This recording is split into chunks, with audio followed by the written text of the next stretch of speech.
De plus en plus, on parle de communautés nourricières, on parle de secteurs nourriciers.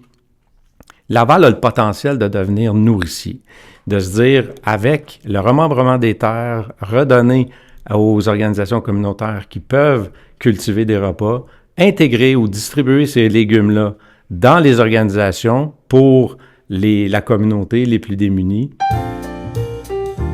Bonjour et bienvenue à table avec la Cantine pour tous, le balado de la Cantine pour tous. Je suis Mireille Jeté, directrice générale adjointe.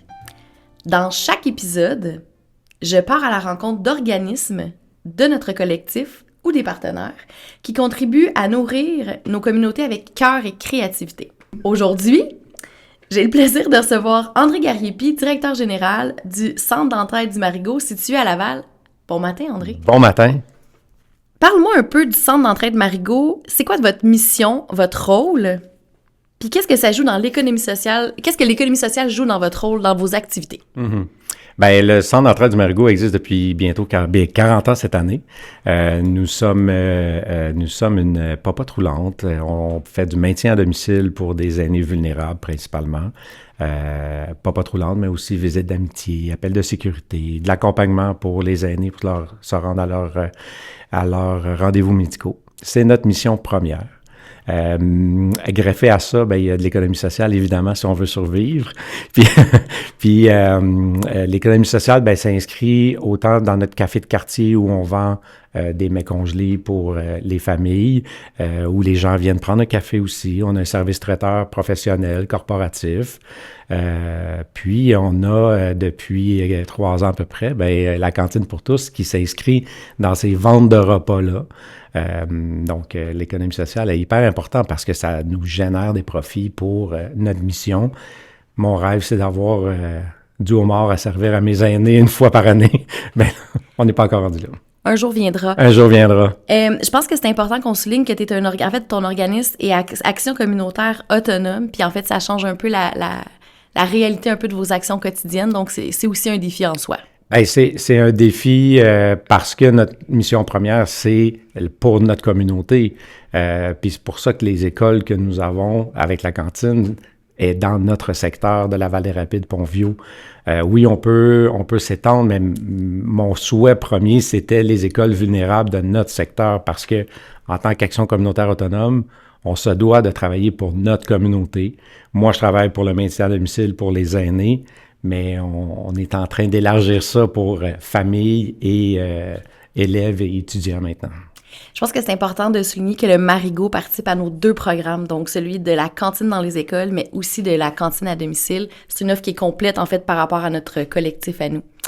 On en a parlé récemment, André, mais je pense qu'au sein de ton organisation, tu travailles ou en fait tu collabores avec des bénévoles. Mm-hmm. As-tu des anecdotes ou en fait des histoires? Je pense que c'est un défi de coordonner avec des bénévoles, mais la résultante de tout ça est tellement sereine. As-tu comment ça se passe chez toi avec l'action des bénévoles? Bien, on est une petite équipe de bénévoles. On a à peine une 40aine de bénévoles pour desservir 125 portes à peu près par jour. Wow. Plus une 20aine d'appels de sécurité et on fait 1200, je pense, accompagnements par année. Et puis les bénévoles, on pourrait pas faire ça sans nos bénévoles. Puis on en a de toutes sortes. Là. On a des jeunes du cégep qui viennent à tous les jours, mais on a aussi des aînés ou des gens qui sont à la retraite. Et on a des gens qui se donnent malgré leurs difficultés, puis malgré leur situation. On a un homme qui vient avec sa femme. Lui a besoin d'avoir une bonbonne d'oxygène. Puis il y a un 2 heures, je pense, d'autonomie là qu'il peut faire sans sa bonbonne. Mais ce temps-là, 2 à 3 fois par semaine, il le fait chez nous, au Marigot, pour aller livrer des repas avec sa femme. Et, tu sais, c'est ce genre d'histoire-là qu'on découvre en côtoyant les bénévoles. Parce que tous les bénévoles ont toute une vie, ont tous eu une vie, ont tous eu des expériences.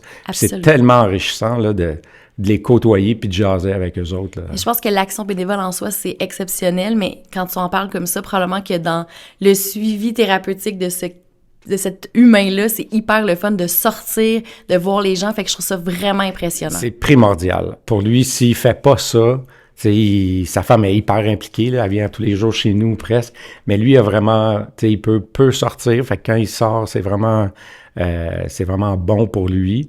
Puis l'ensemble des bénévoles, c'est la même chose. On le sent vraiment qu'ils ont besoin de sortir, qu'ils ont besoin juste de côtoyer quelqu'un. Les gens arrivent vers 9h le matin, 9h30, mais les repas, ils vont livrer vers 10h30, 11h. Fait que tout ce temps-là, c'est pour socialiser, c'est pour prendre un café, jaser. Puis ça jase de tout et de rien, là. Des fois, des blagues poches, mais aussi des blagues de mon oncle, là, on va se le dire. De ma tante aussi, parce que les ma tantes sont pas pires aussi pour en faire. Mais tout cet esprit-là, puis cette vie-là qui sont en train de se créer avec eux autres, c'est la vie du Marigot. C'est avec ça qu'on fait vivre le repas jusqu'à la maison. Mais je pense que c'est important de le souligner parce que utiliser les bénévoles ou en fait les faire participer, c'est une belle initiative, mais ça vient avec un certain lot de défis. Chapeau de le faire parce que je pense que c'est prioritaire. Mais on n'a pas beaucoup de bénévoles. Si je pense à d'autres organisations, Centropole Roulant, pour ne pas le nommer, là, avec ses 1000 bénévoles, là, c'est comme... C'est des défis immenses, mais impératifs. Oui, exactement. Depuis 2021, en fait, vous faites partie du collectif La Cantine pour tous. Grâce à votre équipe, il y a des enfants en fait de 7 écoles qui reçoivent chaque jour des repas sains et abordables via le programme La Cantine dans les écoles. Vous participez également à la livraison de repas congelés dans la région de Laval et Montréal. C'est quoi l'impact concret que vous avez constaté depuis l'intégration au collectif pour votre organisation puis pour la communauté? Quand j'ai parlé de la cantine à mon conseil d'administration, puis j'ai essayé de leur vendre ça, je leur ai dit, écoutez, j'ai dit, je vous garantis que le prix du repas le coût du prix du repas va diminuer si on augmente notre production. Évidemment, c'est pas un secret pour personne, mais ça nous a amené à avoir des employés plus professionnels, avoir des équipements plus adaptés et pouvoir offrir une meilleure alimentation pour nos aînés. Parce que là, on pouvait avoir accès à des aliments beaucoup plus sains ou à plus grand volume.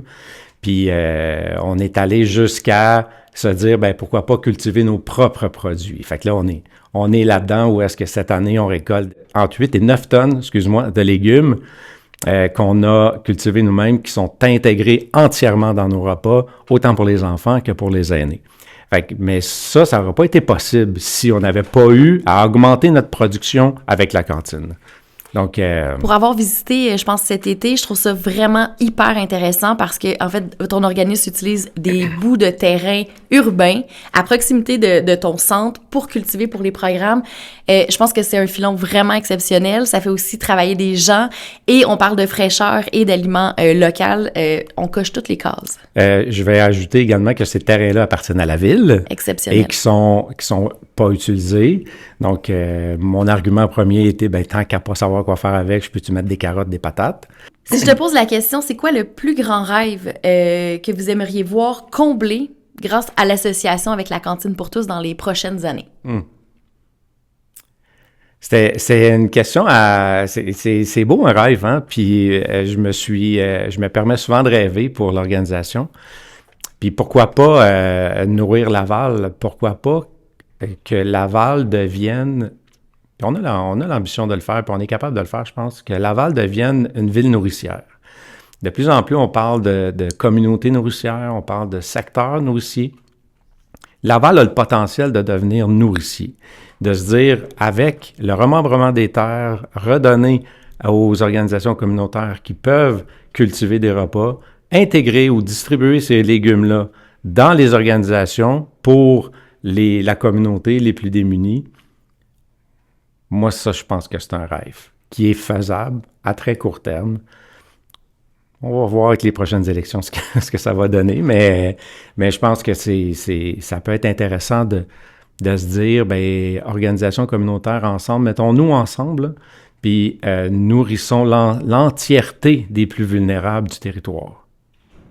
Je pense qu'avoir un rêve, c'est la base pour pouvoir avancer puis croire, donc continuons d'y croire. Tout à fait. Merci beaucoup, André, pour ce beau partage. Merci à vous qui écoutez. Votre travail et celui de votre équipe contribuent chaque jour à nourrir le monde autrement.